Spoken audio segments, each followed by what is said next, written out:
Pernah kalian melihat resto yang menjual makanan siap saji ramai dikunjungi pembeli? Lantas kerap merasa penasaran bagaimana si owner membuat resep rahasianya.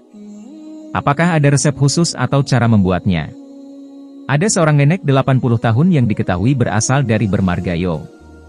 Ia membuka sebuah warung mie baru. Warungnya ini laku keras, rasa masakannya pun sangat enak dan membuat ketagihan. Tapi, tahukah kamu kalau mau makan mie buatan Nenek Yo ini ternyata membutuhkan perjuangan? Satu harinya, Nenek Yo hanya menjual 100 mangkuk mie, tidak lebih satu mangkuk pun.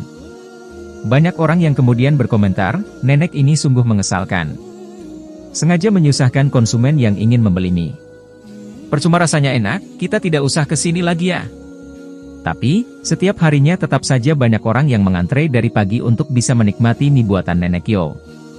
Nenek Yo yang melihat antrean itu merasa sangat senang, saya tahu banyak orang ketagihan. Suatu kali, ada seorang konsumen yang membeli satu mangkuk mie dan kemudian diam-diam menyelinap menuju dapur. Nenek Yo yang melihat hal itu langsung mencegatnya dan berkata, "Apa yang kamu lakukan? Apakah kamu tidak baca bahwa dilarang masuk ke dapur?" Konsumen itu menjawab, "Aku cuma mau tambah satu mangkuk mie." Memangnya apa yang disembunyikan di dapur sampai-sampai semua orang tidak boleh melihat ke dalam? Nenek Yo berkata lagi, "Kamu bicara sembarangan. Restoran mana yang memperbolehkan konsumennya dengan mudah untuk masuk ke dapur? Apalagi di sini, bagaimana kalau kamu mencuri resep rahasianya?"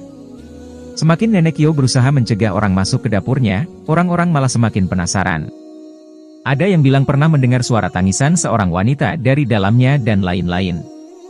Mereka kemudian membulatkan tekad untuk meluruskan semua kabar yang beredar ini dan ingin memaksa untuk melihat apa isi dapur Nenek Yo sebenarnya.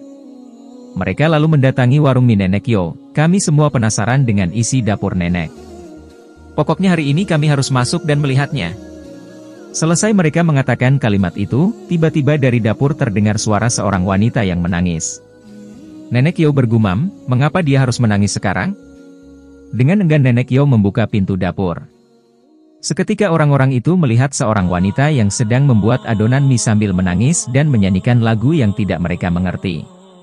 Tiba-tiba ada seseorang yang berkomentar, "Mana bisa mempekerjakan orang gila di dapur?"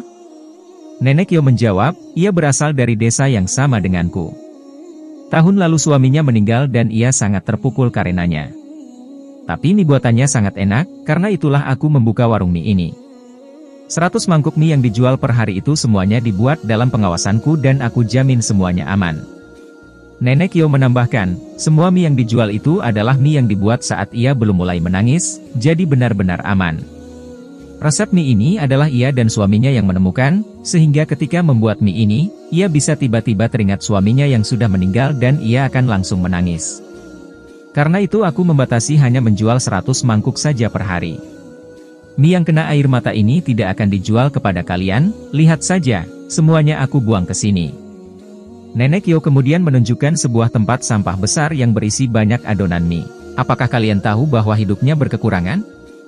Ia masih harus membesarkan seorang anak, sehingga memohon kepadaku agar membuka sebuah warung mie dan aku pun setuju. Sekarang, nasib warung ini aku serahkan pada kalian semua, apakah masih akan buka atau malah tutup? Sebenarnya, Nenek Yo bahkan tidak mengambil keuntungan sepeser pun dari warung mie ini. Orang-orang itu berkata, "Mie hari ini kami memang tidak mau makan, tapi besok dan seterusnya kami masih akan datang ke sini untuk makan." Begitulah warung mie itu tetap buka dan ketika anak wanita itu tumbuh besar, Nenek Yo dan wanita itu menutup warung mie.